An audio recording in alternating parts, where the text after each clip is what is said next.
Very well said, ma'am.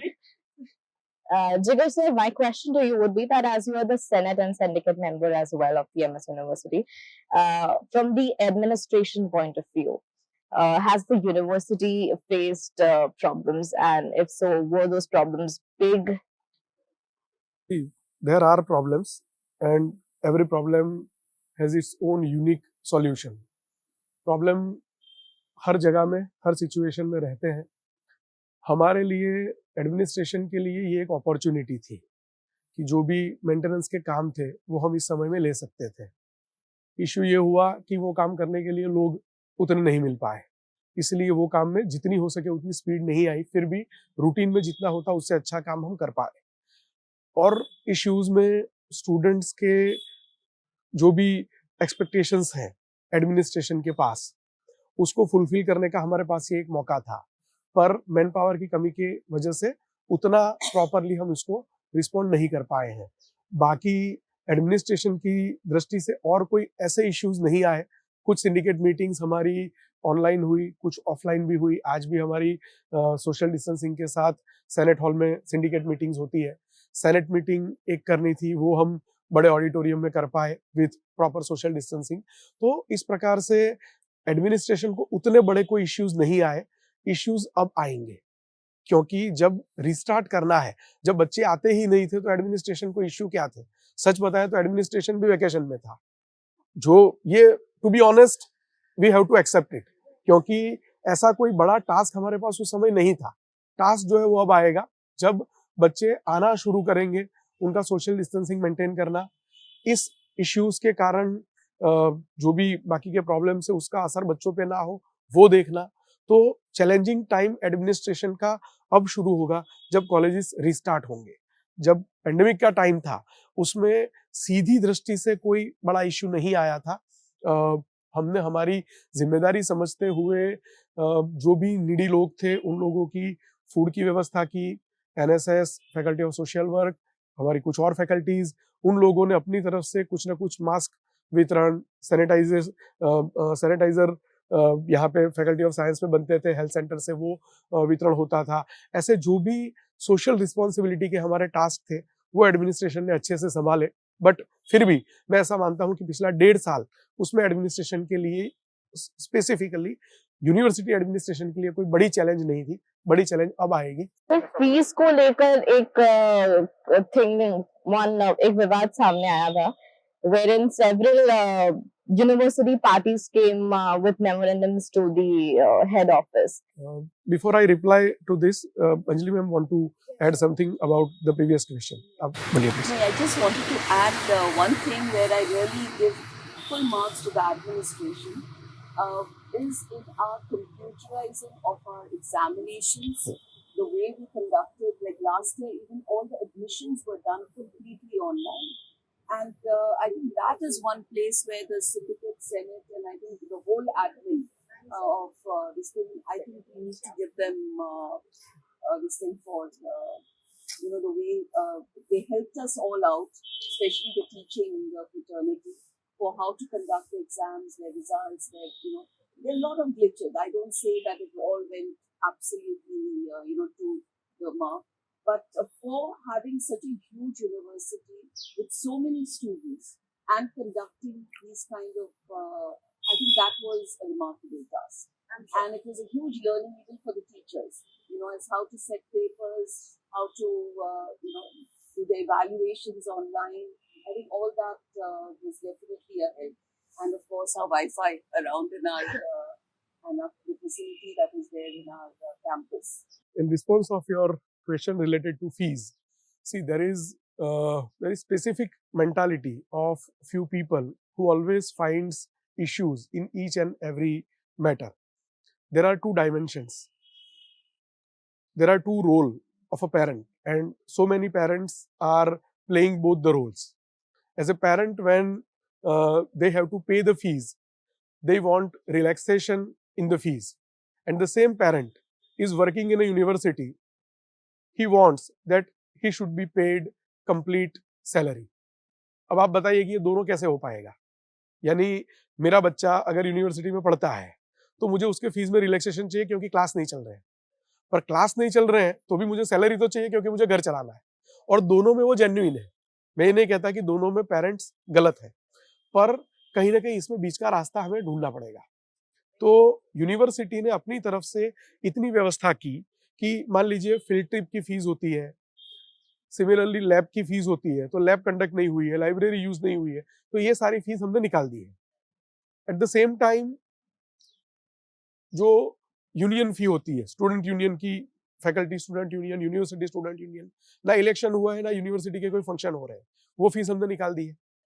और जो financially needy बच्चे हैं, we are the first university in the world, मैं बहुत सोच समझ के ये शब्द का उपयोग कर रहा हूं, in the world, from last 7 years we have started directorate of student welfare. ये जो है डायरेक्टरेट ऑफ स्टूडेंट वेलफेयर, ये क्या है ये मैं आपके माध्यम से सबको बताना चाहता हूं, क्योंकि ये बच्चों के लिए जरूरी है। कई सारे बच्चे इसके बारे में शायद नहीं जानते होंगे, वो जाने इसके लिए इसको मैं थोड़ा एलाबोरेट करके बताना चाहता हूं। In 2013 it was republic day, no it was independence day, 15 अगस्त 2013। Professor Yogesh Singh ji was our vice chancellor. हमें ध्वजवंदन के लिए आना था, मुझे उनके साथ आना था। I was late by few minutes. उन्होंने कहा क्या क्यों लेट हो गए? मैंने उनको बताया कि सर एक महावीर इंटरनेशनल और एक CR कोठारी ट्रस्ट है, ये नीडी बच्चों को हेल्प करते हैं, स्कॉलरशिप देते हैं। उन बच्चों को हम उनके घर पे वेरिफिकेशन के लिए जाते हैं। We were volunteers, me my friend Mehul Lakhadi, Chirayu, हम सब उसके वॉलंटियर के रूप में घर घर जाते थे वेरिफिकेशन के लिए, तो उसके कारण में लेट हुआ। गाड़ी में उनके साथ हम ध्वजवंदन की जगह पे पहुंचे, तब तक एक विचार ऐसा आया कि मान लीजिए कोई बच्चा शेड्यूल कास्ट से बिलोंग करता है या शेड्यूल ट्राइब से बिलोंग करता है या वो बच्चा OBC कैटेगरी से बिलोंग करता है, तो सभी कैटेगरीज के लिए सरकार की कोई ना कोई योजनाएं हैं। बट कोई बच्चा फाइनेंशियली नीडी है और अगर वो नॉन रिजर्व कैटेगरी में पैदा हुआ तो उसकी तो गलती यही हो गई ना कि वो नॉन रिजर्व कैटेगरी में पैदा हुआ। वो फाइनेंशियली नीडी भी है और उसको रिजर्वेशन का कोई बेनिफिट भी नहीं मिलता है। तो मैंने उनको पूछा कि sir can we create some fund for this type of students, जिनको कोई रिजर्वेशन का बेनिफिट नहीं मिलता, ऐसे बच्चों को फीस में हम कोई रिलैक्सेशन दे सकते हैं क्या? तो हम जस्ट ऐसा सोच रहे थे। उन्होंने कहा चलो एक फंड बनाते हैं। उन्होंने कहा कि एक अमाउंट मैं देता हूं। मैंने कहा चलो सर एक अमाउंट मैं देता हूं। तब तक ध्वजवंदन की जगह आ गई। ध्वजवंदन के बाद उनकी स्पीच में उन्होंने ये बात सबके सामने रखी कि MS यूनिवर्सिटी हम ऐसी एक सिस्टम क्रिएट करना चाहते हैं जिसमें किसी की जाति देखे बिना, उसकी फाइनेंशियल स्थिति को देखकर हम उनको कुछ रिलैक्सेशन फीस में दे पाए। और मैं और जिगर ऐसी चर्चा कर रहे थे, मैंने और जिगर ने डिसाइड किया कि हम इतना इतना कंट्रीब्यूट करने वाले हैं। जब सर वहां से निकले हमारे पास 14 लाख रुपए थे, हम खुश हो गए। उसके बाद 12 लाख रुपए दूसरे दिन 2 कंपनी वाले ने आके हमको ऑफर किए, 26 लाख हो गए। We are more than happy. तीसरे दिन हमारी नींद उड़ गई कि 26 लाख में होगा क्या। देन वी डिसाइडेड कि चलो बच्चों की फीस 5,000 6,000 से शुरू होती है अपने वहां और वो 1 लाख तक होती है। ये बच्चों की फीस में हम 100 रुपए ऐड कर ले। 100 रुपए का क्या, 100 रुपए का पिज्जा नहीं आता, और उस समय भी 100 रुपए का पिज्जा नहीं आता था। वो छोटा वाला बेबी पिज्जा आता होगा तो पता नहीं। तो 100 रुपए अगर ऐड कर लेते हैं तो उस समय हमारे पास 33,800 बच्चे थे, तो 33,80,000 एक 100 रुपए ऐड करने से हो जाएगा। सर ने बोला 100 नहीं 200 ऐड करते, आंदोलन होगा तो उसका जवाब मैं दूंगा। एज एक्सपेक्टेड स्टूडेंट लीडर्स आंदोलन करने के लिए आए, उनको कंसेप्ट समझाने के लिए मुझे बिठाया गया और मैंने उसको समझाया, दे वर एग्रीड। और आज उसके कारण हमारे पास 75 से 80 लाख हर साल बजट आता है। हर साल इतने पैसे हमारे पास जमा होते हैं, बच्चों के ही पैसे हैं।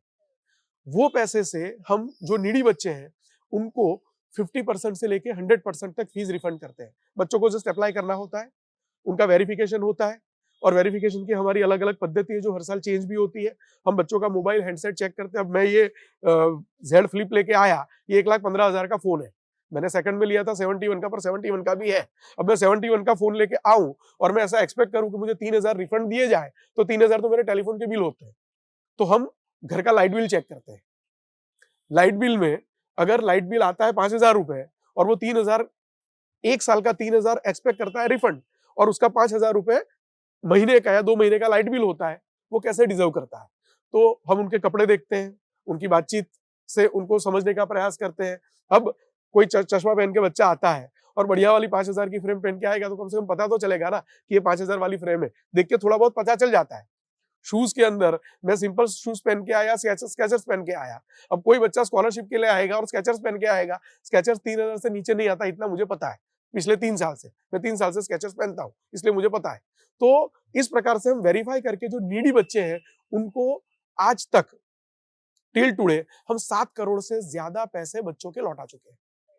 तो इस सिचुएशन में भी हमने डीएसडब्ल्यू का काम शुरू कर दिया है और थ्रू डीएसडब्ल्यू जो बच्चे अफोर्ड नहीं कर पाएंगे, 3.5 लाख रुपए इज द लिमिट। 3.5 लाख यानी क्या? 3.5 लाख यानी 29,000 रुपए के आसपास, 28-29,000 जिनकी मंथली सैलरी है, उनको उनकी फीस हम रिफंड कर सकते हैं। और इस बार वी आर ट्राइंग कि हम पूरी फीस रिफंड करें, 100% तक जाए। शुरू के 2 साल हमने 200% तक दिया है, फीस रिफंड की, ऊपर से स्कॉलरशिप दी है। तो university administration is sensitive about this issue, but parents should also understand the situation of the university. अगर आप फीस नहीं भरोगे, हम सैलरी कैसे करेंगे? और सैलरी जैसे आपको जरूरी है, वैसे टीचर्स को भी जरूरी है, हमारे नॉन टीचिंग स्टाफ को भी जरूरी है। भले ही यूनिवर्सिटी बंद है, घर कैसे चलेंगे उनके? तो उनको सैलरी देना, वो सैलरी तो हम काट नहीं सकते। हमने तो 3 दिन पहले सैलरी बढ़ाई है।